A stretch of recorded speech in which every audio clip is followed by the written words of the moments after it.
કહેવાય છે પ્રભુ શ્રી રામને અને હનુમાન દાદાને અને કૃષ્ણ ભગવાનને પંજરી બહુ પ્રિય છે. એટલે જ રામનવમી હોય કે હનુમાન જયંતિ હોય કે જન્માષ્ટમી, પ્રભુને ભોગમાં પંજરી ધરાવવામાં આવે છે. તો રામનવમી આવી રહી છે, તો એનાથી સારો પ્રસંગ બીજો શું હોય પંજરીનો પ્રસાદ બનાવવા માટે. તો આજે આપણે પંજરી બનાવીશું. પંજરી સાદા અને સાત્વિક ઘટકોથી બને છે, એટલે જ એને પ્રસાદ માટે શુદ્ધ માનવામાં આવે છે. તો ચાલો શરૂ કરીએ. 1 બાઉલ જેટલા મેં સૂકા ધાણા ચાળી સાફ કરીને લીધા છે. એને કડાઈમાં લઈ અને ધીમા તાપે શેકી લેવાના છે. તો અહીંયા શેકાતા વાર નથી લાગતી. ધીમા તાપે 5 મિનિટમાં સરસ એવા શેકાઈ જાય પછી ગેસની ફ્લેમ બંધ કરી લેવાની છે. તો ધીમા તાપે જ શેકવાના છે, એટલે એની બળી ના જાય અને એની ફ્લેવર સરસ જળવાઈ રહે. સુગંધ સારી આવવા લાગે પછી ગેસની ફ્લેમ બંધ કરી લેવાની.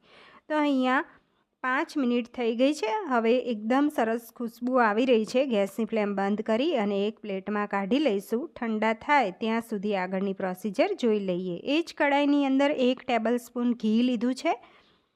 તો ગેસની ફ્લેમ સ્લો રાખી અને 1/4 કપ જેટલા કાજુ અને બદામ લીધા છે. અને અહીંયા મેં થોડા મખાણા લીધા છે, 15થી 20 નંગ જેટલા. તો હોય તો તમારે લેવાના, નહીં તો સ્કીપ કરી દેવાના. એને ધીમા તાપે શેકી લેવાના છે. તો બધું જ આ સાથે જ ધીમા તાપે શેકી લેવું. તો અહીંયા સરસ શેકાઈ જાય પિંક એવું પછી ગેસની ફ્લેમ બંધ કરી લેવાની. તો અહીંયા સરસ શેકાઈ જવાયું છે, ક્રિસ્પી એવું થઈ ગયું છે. એને કાઢી લઈશું. હવે તમારે સૂકું નારિયેળ નાખવું હોય, મખાણા ના હોય તો સૂકું નારિયેળનું છીણ પણ તમે નાખી શકો છો. તો અહીંયા 2 ટેબલસ્પૂન કિસમિસ લીધી છે. એ જ કડાઈની અંદર, કડાઈ ઘીવાળી જ છે ઓલરેડી. તો 2 ટેબલસ્પૂન કિસમિસ લીધી. એની સાથે સૂકું નારિયેળનું છીણ 1/3 કપ જેટલું સાથે જ લઈ અને શેકી લેવું. હું અહીંયા સૂકા નારિયેળનું છીણ નથી લઈ રહી, મેં મખાણા લીધા છે. તમારે લેવા હોય મખાણા અને સૂકું નારિયેળનું છીણ તો બંને લઈ શકાય છે. તો આપણે કિસમિસને ગેસની ફ્લેમ સ્લો રાખી અને 1 જ મિનિટ શેકી અને ગેસની ફ્લેમ બંધ કરી લીધી છે. હવે અહીંયા ખડી સાકર લીધી છે.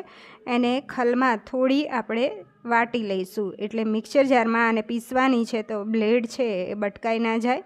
એટલે અહીંયા ખલમાં મેં વાટી લીધી છે. તો એને મિક્સર જારમાં લઈ અને પીસી લઈશું. હવે આમાંથી આપણે કેટલી જોઈશે એ હું તમને જરૂર જણાવીશ. તો અહીંયા ખડી સાકર પીસાઈ ગઈ. હવે ધાણા છે એ ઠંડા થઈ ગયા છે. મિક્સર જારમાં લઈ અને એને પીસી લેવાના છે. તો આ પ્રસાદ છે એ બહુ ઝડપથી તૈયાર થઈ જાય છે.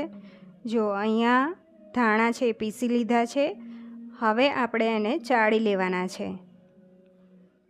તો અહીંયા ચાળી અને પછી એનું ચડામણ છે એ તમે રસોઈમાં યુઝ કરી શકો છો. તો આ ચડામણ આટલું જ વધ્યું છે, એને રસોઈમાં યુઝ કરી લઈશું. હવે જે આપણા કાજુ અને બદામ છે એને ઝીણા ઝીણા સમારી લેવાના છે. તો અહીંયા ઊભી ઊભી કતરણ આ રીતે પાતળી પાતળી કરી લેવી.